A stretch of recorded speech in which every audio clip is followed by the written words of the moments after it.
So I've just dropped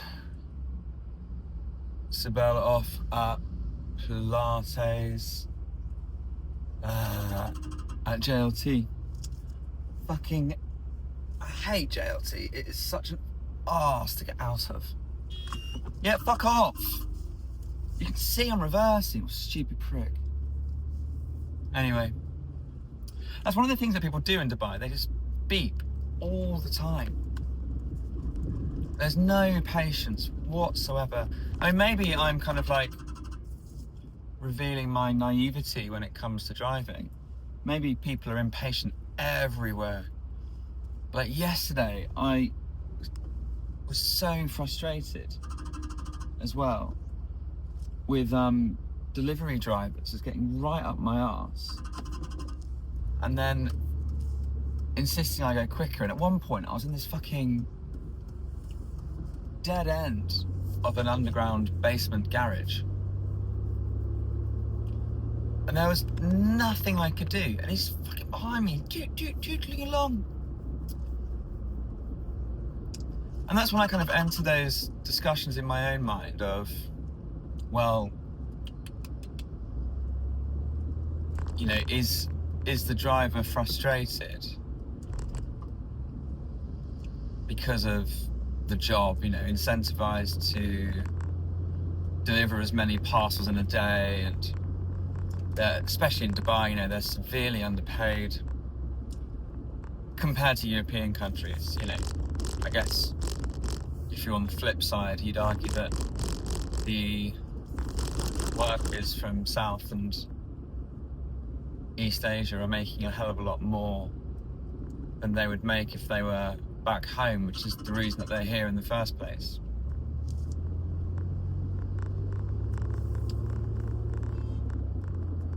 But I don't know, like personally, it doesn't sit right with me still. And then of course, you know, the luxury life that I enjoyed in Dubai for the last 3.5 years was affordable precisely because of the labour that these immigrant workers would give. But I remember when I was learning to drive, so I only learned to drive 2 years ago, never more pronounced than when I'm trying to reverse anywhere. And I was driving around the industrial estate called Al Quoz. And as you're driving around, you pass these massive buildings. And on the buildings, you'll see the words Labour Camp printed on them. And I just think it's this, I mean, what is the right word here? Is it an irony that that's the same word used by famously the Nazis? I wonder if it was also used by the British when we were in during the Boer War. I was about to say in present day South Africa. Was it known as South Africa back then? I imagine so. Boer controlled South Africa. I don't know, I'll look it up.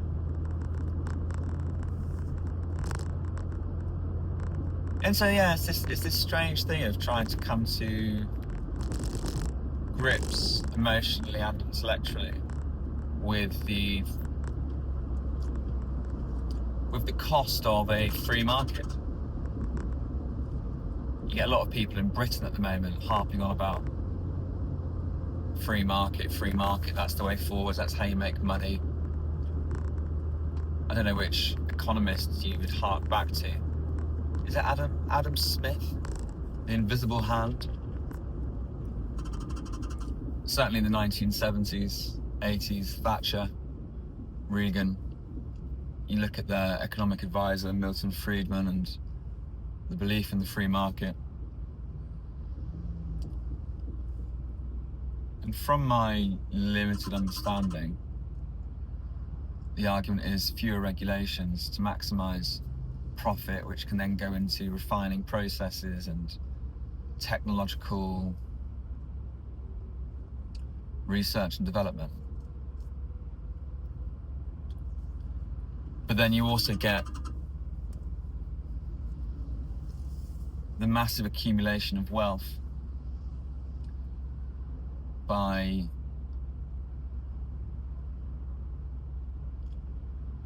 a relatively small percentage of people around the world, whilst the other 99% are increasingly left behind. Like I saw, it was only an Instagram post, but a reference to the fact that the wealth disparity in the USA now, today, is equivalent to the wealth disparity in France that, at least in part, led to the French Revolution. I've got no idea if that's true. I know when I was teaching, my colleague, head of the department, he loved the Gini. Is it the Gini coefficient? When you look at the most equal and most unequal countries in the world. And interestingly, the UAE would score incredibly well on the Gini coefficient because, of course, it doesn't take immigrant workers such as myself, such as the Indian and Pakistani labourers, or you get security guards from Africa and nannies from the Philippines and Indonesia. These aren't included. And so all you're looking at there is the wealth disparity between the richest and poorest citizens. I think countries that scored well as well would be from Northern Europe, Denmark, Sweden, Norway. And America is very bad by the Gini coefficient. And the UK does not hold light to its Scandinavian neighbours. Is Scandinavian the right word there? I don't know, I've been watching Vikings recently on Netflix. Like, I think we're about 2/3 of the way through season 4 at the moment. And gosh, I didn't realise how little I knew about the Vikings. I mean, in my head, I think we must have studied as much as one studies when they're in year 2 and 3 at school. You know, it's between the ages of 6 and 8. I think we must have looked at the Vikings. Or maybe we only looked at the Vikings in the context of, was it the Viking king Harold Hadrason? Whoever was the king that came in and split up the British or the English army, so that when William of Normandy came over and the Battle of Hastings occurred, they'd had to run all the way back down from Northumbria, I think it was, to Hastings. And so they were kind of battle tired by the time they even got to the fighting bit. And so I think that's the context in which I looked at the Vikings. And then I remember we were living in Woburn Sands on the Lays.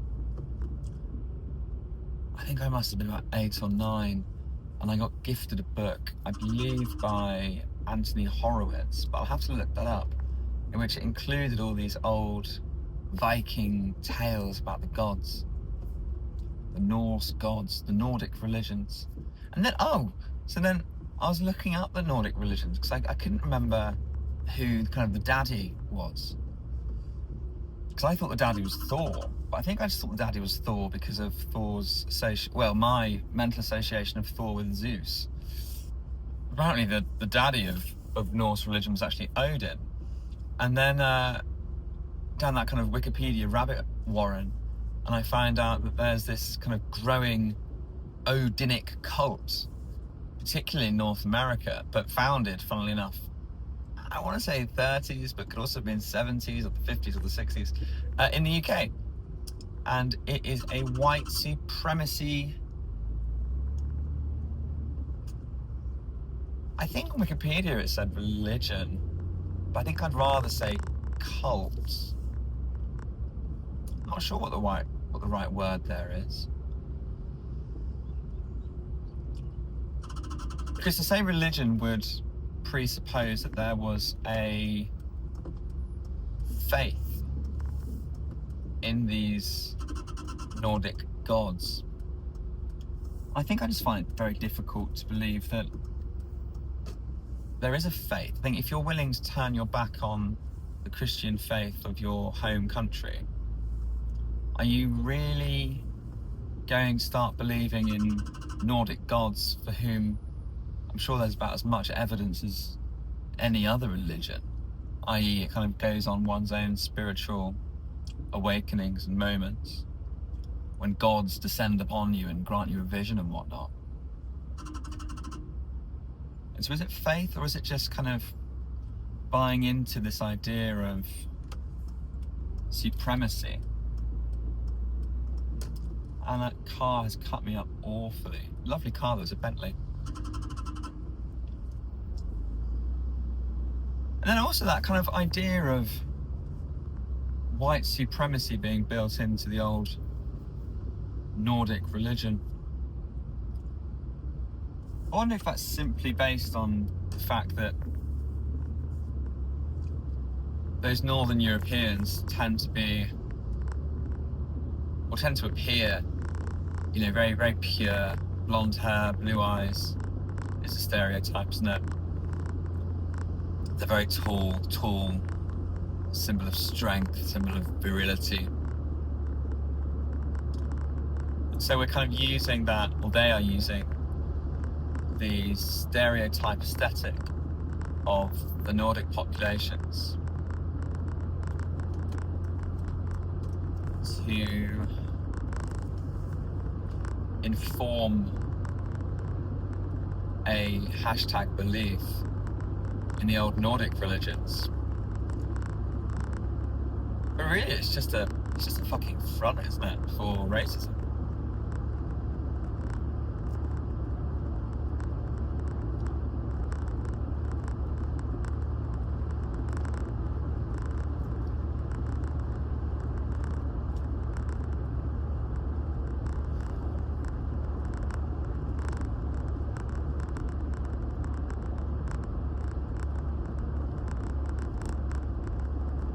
So I woke up today very early, a good 2 hours before my alarm. I thought I would put that time to good use. So I clean the kitchen, all the dishes from last night. Sibel absolutely hates washing up after she's cooked. I remember reading a book, I think it was called The Finkler, or The Finkler Question. Finkler spelled with an F. And I don't remember what the story was really about, but what I remember it being about was about this Jewish guy, I think in New York, looking for love, basically. And at one moment he's dating this kind of larger-than-life, large-bosomed, large-waisted woman who he was fairly besotted in for a time. And she would refuse to do the washing up as well, saying, what's the point in doing things bit by bit? So much more fun to save it all up and treat it as a celebration of washing up. And if you're going to do it big, that kind of thing.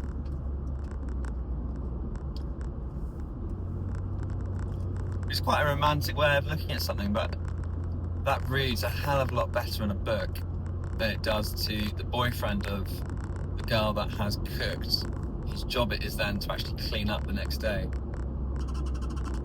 And it's all the piff as well, like when lemons get squeezed, ground down the lemon squeezers, or the pith, stringy bits from the lemon and the seeds from the lemon get left in, and once they've dried, they become a bit of bother to get out, and hardened sauces in pans when the pans aren't then soaked. And I've got these I've got these steel pans which I bought at great expense from Waitrose. When would that have been? 2.5 years ago. I think it was my first Christmas back in England after moving to Dubai.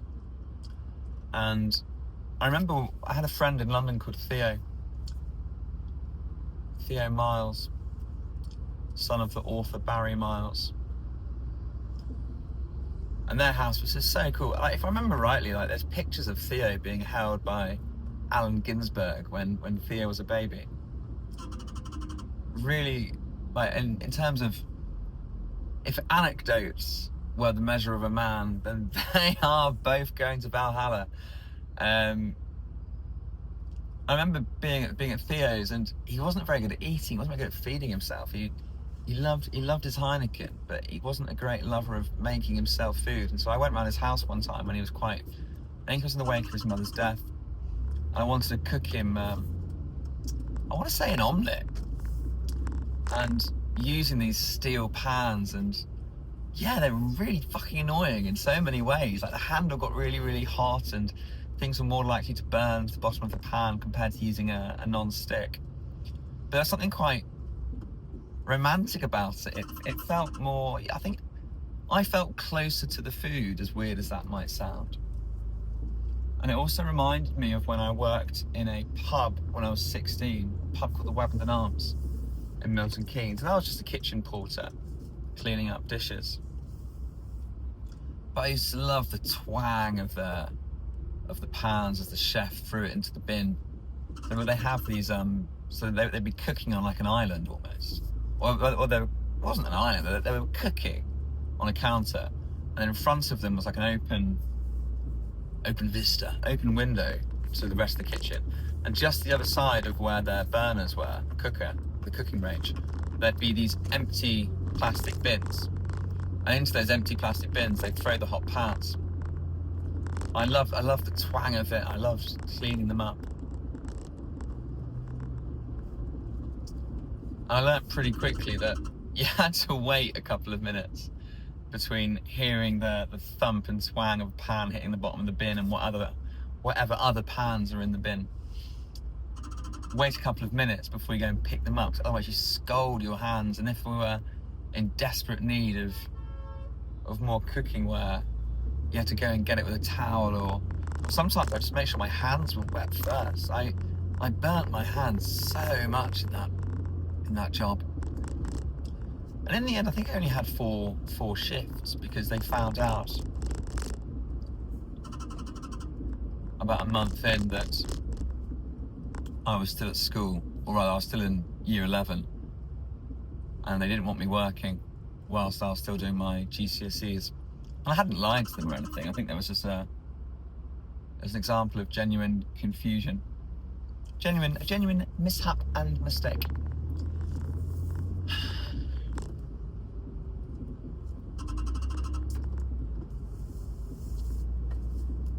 Which brings me back to delivery workers and workers in general in this country who rely on speed. And you see a lot of it as well in, well, the first place I really came across this was in London, where you get the Deliveroo drivers and whatever other delivery companies there were often on like a learner's license on a little moped or motorbike, charging around, or on electrified bicycles, running red lights constantly, all for a little bit of extra cash. And so this is a really roundabout way of saying that unequal or exploitative working conditions, exploitative in the sense that the effort and hours that you put in are not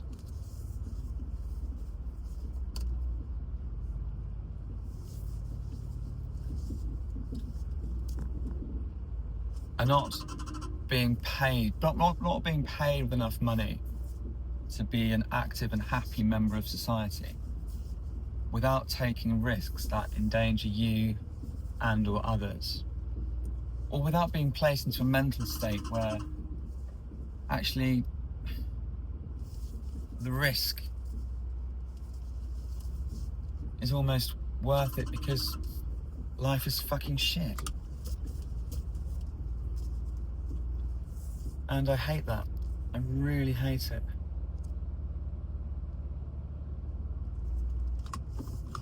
And by fortunate consequence of my birth, I've never gotten close to that.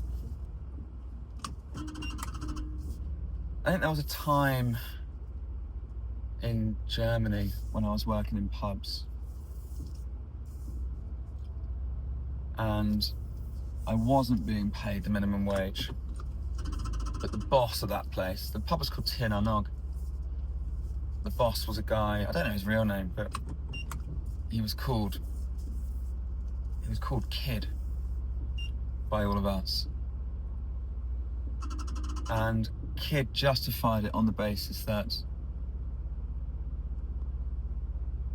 he had to put, that we were kind of being paid under the table, and so we weren't paying taxes in the proper way. We didn't have to pay for certain health insurance things.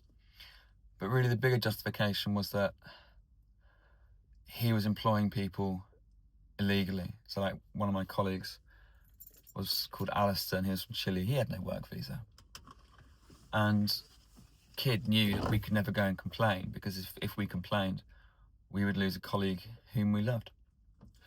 And so it was another example of exploitative employment practice. Thought of the day.